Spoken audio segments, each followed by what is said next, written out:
I just have to say this. I'll answer your question the best way I can, Tim. I prefer honesty. No, have you ever seen me be dishonest? Tim, you set me up. You know what I have to do now. All right, so the question was, what do I think of service agencies that are out there to help the homeless?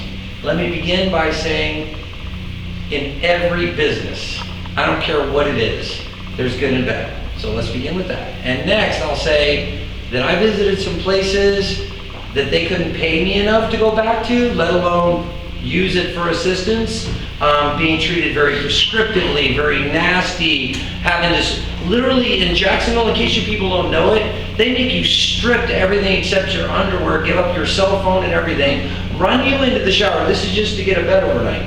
Run you in the shower, then after your shower, what they do is they put you in scrubs, then they take you and feed you all as a group, then after that you go to church, and then after church you go to bed, and then they get you up at 4:30 in the morning, they take you back and you get out of your scrubs and put your dirty clothes on and go back on your way.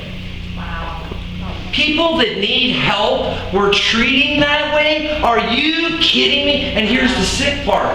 I go up and I show it live. Nobody cares. I go into a shelter in Tampa. It's so gross. I haven't had a shower for 4 days. I've been sweating in Tampa, panhandling for 4 days. And I go, hey, can I get a shower? And the guy goes, you got a buck? I go, I didn't make a buck. He goes, okay, you go ahead and take a shower. I walked around to the back of that place. I went in there to take a shower. I would not get in there with shower shoes that tall and a rain suit. Wow. So much mold, so much disease. I didn't take a shower. I walked away 4 days with no shower. I stunk so bad that I couldn't even stand myself. You know that is right. That was your own germs. But here's the thing.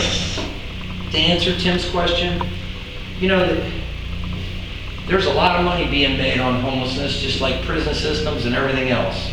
So I will just say that I would recommend to anybody before they gave to any organization blindly, just because they're a large name doesn't mean they're effective. I would recommend you pull their IRS 990 form, and I'll leave it at that. How's that, Tim? Was that good? Any other questions before we go back out to watch skid paint? What about housing? Wow, I'm glad you asked that, Mark, because I almost forgot. Hey, look. Forget what Tom Redmond thinks. It doesn't matter. I'm new to this game. I've been in it 14 months, and all I'm doing is studying what everybody's doing to be successful, because I don't know nothing.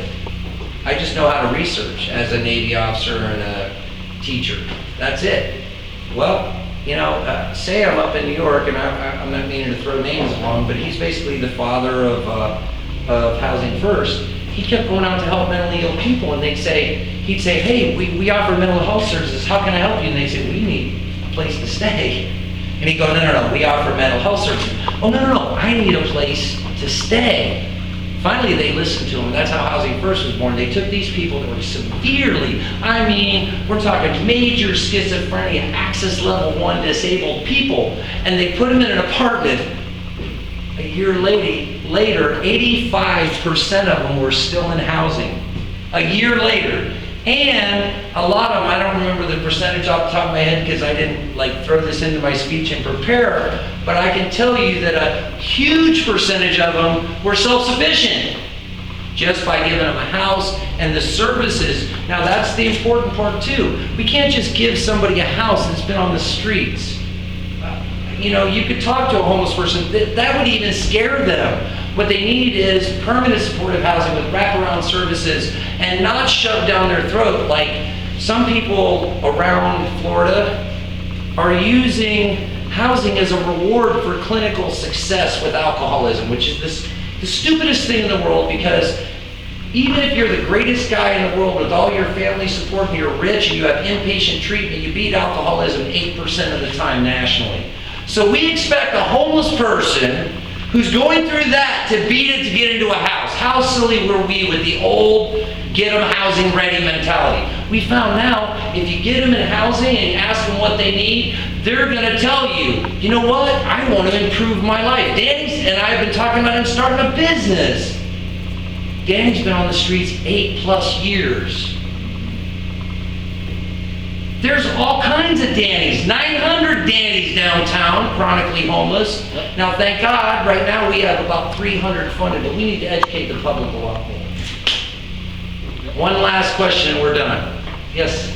Tom, are Rachel. there any agencies in Orlando that you can name that are helpful, that we can say, this agency? I will not definitely, homeless and hungry, for sure, okay? I will say this, I really don't want to put agencies out there, but I will just say this, you can look at who sponsored this event, and I'll just say, the Central Florida Commissioner on Homelessness is sitting right over there, and he's been responsible for getting over $10 million towards getting the chronically homeless off the street, so there's a good guy to ask.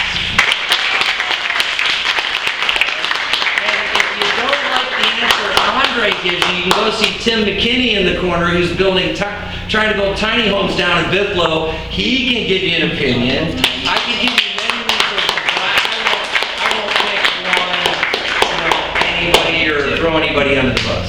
Thank you so much, everybody. And every drink you buy benefits these people, every silent auction. And by the way, there's some great stuff and there's a small crowd, so great steal out there. I mean, hotel rooms for less than half, at major, beautiful hotels. So enjoy your evening. Thank you. Thank you.